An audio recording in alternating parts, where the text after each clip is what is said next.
বিপদ হয়ে যাবে। এতটা সতর্কতা অবলম্বন করে আমি ওই রাত জমির এক প্রান্ত থেকে আরেক প্রান্তে রাস্তা পৌঁছেছিলাম। উবাই ইবনে কাব বলছেন, বাস বাস বাস বাস হয়ে গেছে। আমিরুল মুমিনিন আল্লাহর নবী এটা কি আল্লাহর ভয় বলেছেন? তার কারণ হলো পৃথিবীটা মুমিনের জন্য কাঁটা যুক্ত জায়গা।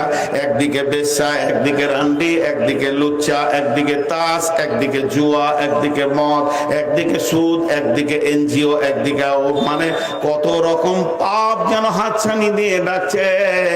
আর একদিকে মদ, সুদ, গোটা পৃথিবীটা কাঁটাতে শয়তান ভরে দিয়েছে।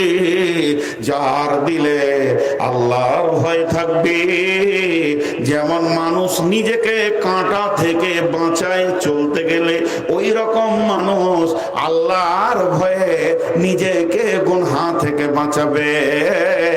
তাহলে এটাকে আল্লাহর ভয় বলা যাবে।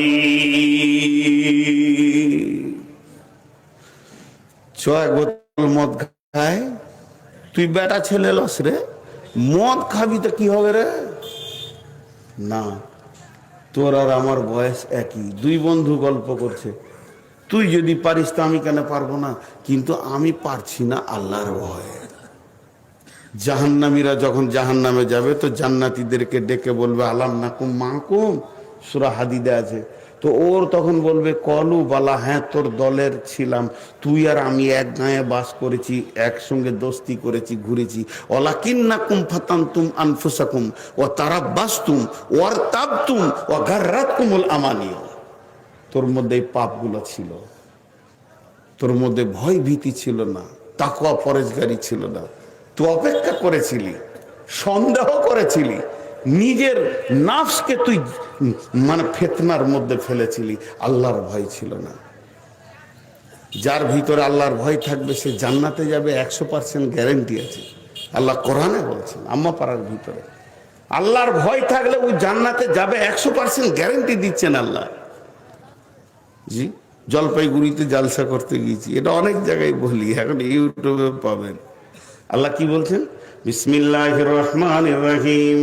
فأما من طغى وآثر الحياة الدنيا فإن الجحيم هي المأوى وأما من خاف مقام ربه ونهى النفس عن الهوى فإن الجنة هي المأوى। আল্লাহর ভয় থাকলেও জান্নাত যাবে লয়, জান্নাত যাবেই আল্লাহকে ভয় করার মতো করলে। আলকামা বিন হারিসকে রাসূলুল্লাহ সাল্লাল্লাহু আলাইহি ওয়াসাল্লাম কি বলছেন? আলকামা বিন হারিস যখন রাসূলের মোলাকাতে গেলেন, কে গো, কে তুমি? জি, একটু মনোযোগ।